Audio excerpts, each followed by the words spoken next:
मी सर्वप्रथम भारतीय जनता पक्ष आणि आमचे सर्व वरिष्ठ नेते आणि राज्याचे आमचे लोकनेते आदरणीय देवेंद्रजी फडणवीस यांनी घटक पक्षांना सुरुवातीपासूनच सन्मान दिलेला आहे आणि यावेळी सुद्धा रयत क्रांती संघटनेला विधान परिषदेची एक जागा देऊन खऱ्या अर्थानं राज्यातल्या शेतकऱ्यांचा, शेतमजुरांचा, 12 बलुतेदाराचा आणि गावगाड्याचा या ठिकाणी सन्मान केलेला आहे।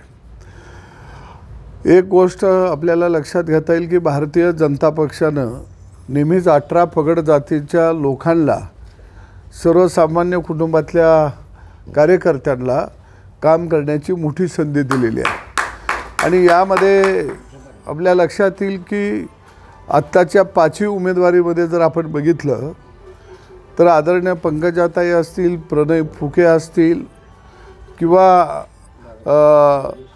योगेश टिळेकर असतील, आमचे पुण्याचे दुसरे उमेदवार हे सुद्धा मातंग समाजातून आलेले आहेत आणि अशा प्रत्येक घटकाला या ठिकाणी त्यांनी न्याय देण्याचा प्रयत्न केला। एक शेतकरी चळवळीतला कार्यकर्ता म्हणून माझाही सन्मान आदरणीय मोदी साहेबांच्या नेतृत्वाखाली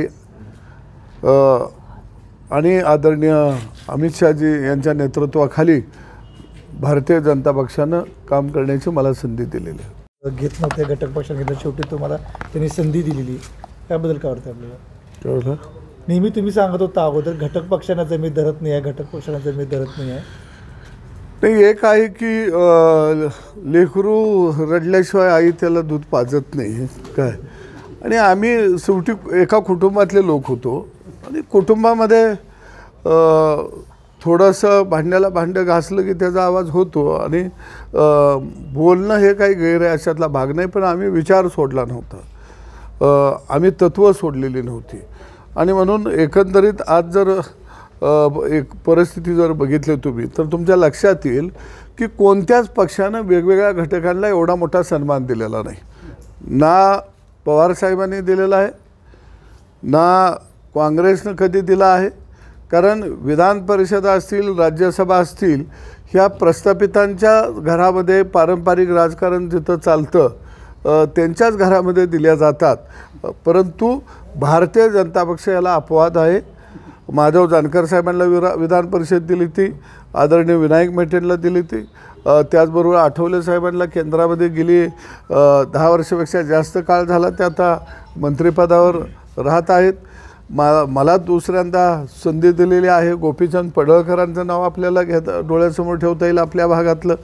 असे अनेक कार्यकर्ते आहेत की ते खऱ्या अर्थानं समाजासाठी काहीतरी करत आहेत आणि त्याचा उपयोग जर आपण घेतलं तर समाजासाठी आणि राज्यासाठी मोठ्या प्रमाणात होईल, देशासाठी मोठ्या प्रमाणात होईल, ही भावना ठेवून नेहमीच वेगवेगळ्या वर्गाला आणि एकदम विस्थापित वर्गाला न्याय देण्याचं काम हे भारतीय जनता पक्षानं केलेलं आहे। शेकापच्या जयंत पाटलांच्या विरोधात काल तुम्ही शरद पवारांच्या विरोधात सुद्धा बोललेला होता, पण जयंत पाटलांनी स्पष्टीकरण दिले की तसं काय नाही आहे, म्हणून काय वाटतं आपल्याला? शेतकरी कामगार पक्ष एकेकाळी या महाराष्ट्रामध्ये एक शेतकऱ्यांचा पक्ष म्हणून ओळखला जायचा, शेतमजुरांचा पक्ष म्हणून ओळखला जायचा, कामगारांचा पक्ष म्हणून ओळखला जायचा, परंतु आपल्या लक्षात येईल की शेका पक्ष फोडण्याचं पाप ह्या पवारसाहेबांनीच केलेलं होतं।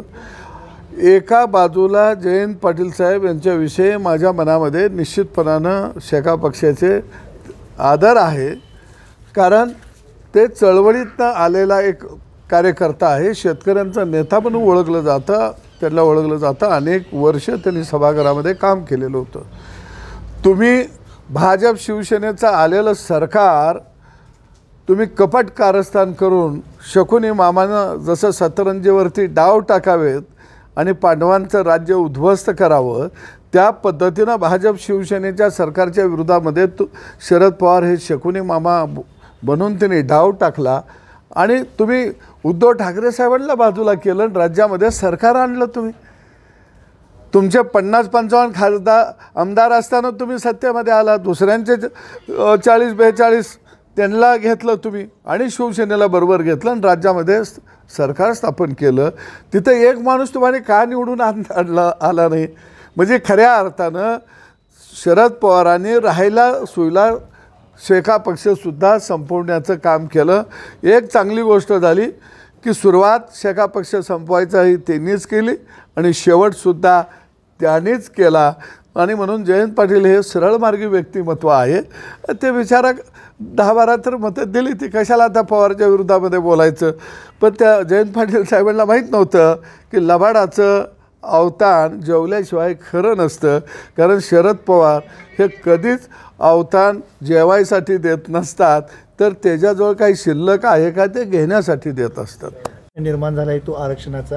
जरंगे पाटलांनी सुद्धा 20 तारखेचा अल्टिमेटम दिलेला आहे. त्याचबरोबर हक्केंनी सुद्धा सांगितलेलं आहे की जरंगे पाटलांनी जर आंदोलन केलं तर आम्ही सुद्धा मुंबईत आंदोलन करू.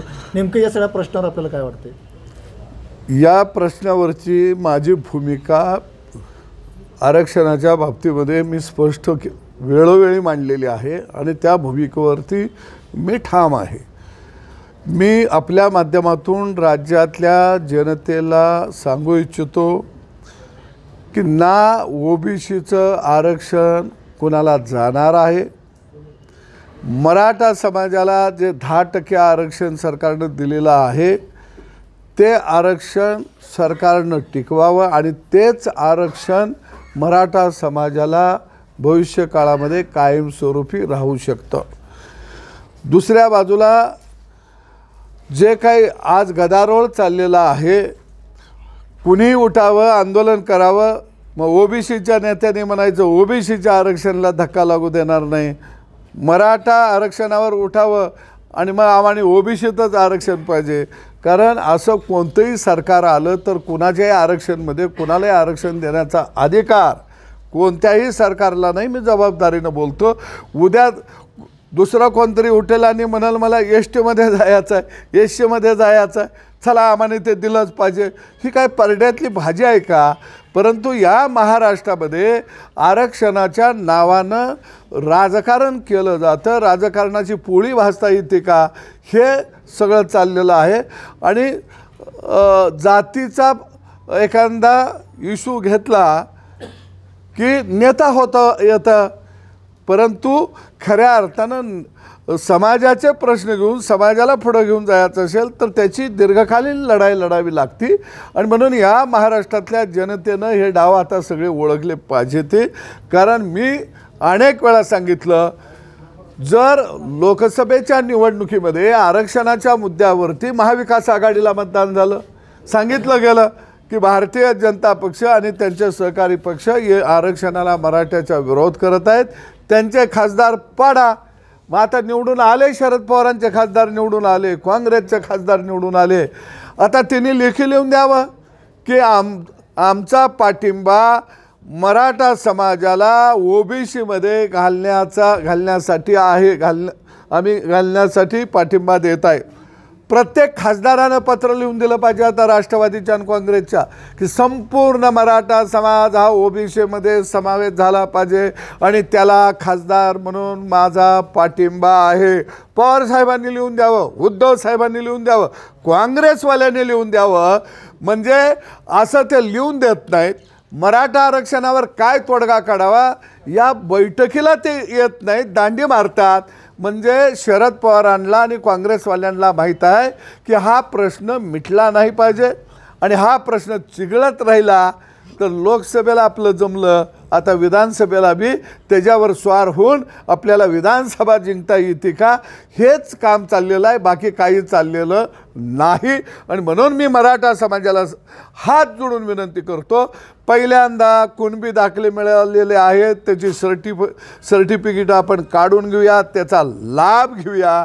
आणि दुसऱ्या बाजूला 10% मराठा समाजाला जे आपल्याला आरक्षण दिलं आहे ते आरक्षण आपण टिकवूया आणि अजून काही मिळतं का ते बघूया.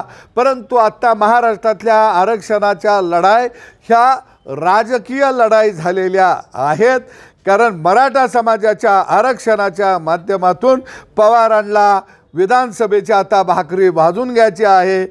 लोकसभेची भाकरी आता भाजून झालेली आहे आणि म्हणून प्रत्येक नेता फक्त जाळ घालतोया आणि त्या जाळातून एक नेता त्या समाजाचा बनून मी आता तुम्हाला आरक्षण दिल्याशिवाय ग बसणार नाही. म्हणजे घटना तुम्ही लिहिताय, तुम्ही घटना बदलणार आहे, तुम्ही सर्वोच्च न्यायालय आहे, तुम्ही सुप्रीम कोर्ट आहे का? आणि म्हणून मला वाटतं हा प्रश्न संवादातून सुटू शकतो, परंतु आज राज्यामध्ये खऱ्या अर्थानं हा प्रश्न सुटला नाही पाहिजे अशा भूमिका घेऊन काय मंडळी निघालेली आहे. आणि म्हणून मी ज्याला स्पष्ट भूमिका मांडायची आहे त्यांनी आता पुढे येऊन मांडणं गरजेचं आहे. आणि मी पवार आणि काँग्रेसला आवाहन करतो की मराठा समाजाला ओबीसी समाजातनंच आरक्षण मिळालं पाहिजे असं छाती ठोकपणे उभाटा सेनेनं, शरद पवारांच्या राष्ट्रवादीनं आणि काँग्रेसनं जाहीर करावं. आणि ते जर तसं जाहीर वक्तव्य करणार नसतील तर जरांगे पाटील साहेबांना मी विनंती करतो, आता तुम्ही देवेंद्र फडणवीस भाजपचा पिछा सोडा आणि बारामतीच्या दिशेनं जरा मोर्चा तुमचा वळवा. मग आम्हाला समजेल की तुम्ही सगळ्यांच्याकडंच जाऊन हे मागत आहे हे लिहून दे. आणि जर जरांगे पाटील बारामतीला पवारांच्या घरासमोर उपोषणला येऊन बसले की पवार साहेबांनी लेखी लिहून दिल्याशिवाय मराठा समाजाला ओबीसीमध्ये पाठिंबा आहे असं पत्र दिल्याशिवाय मी इथनं हलणार नाही असं जर जरांगे पाटील साहेबांनी ठाण मांडून उपोषण केलं तर आम्ही जरांगे साहेबांच्या उपोषणामध्ये जाऊ आणि त्यांच्या खांद्याला खांदा लाव. जर जरांगे पाटील साहेब बारामतीकडं नाही गेले तर समजायचं ह्याला राजकीय धूर आहे.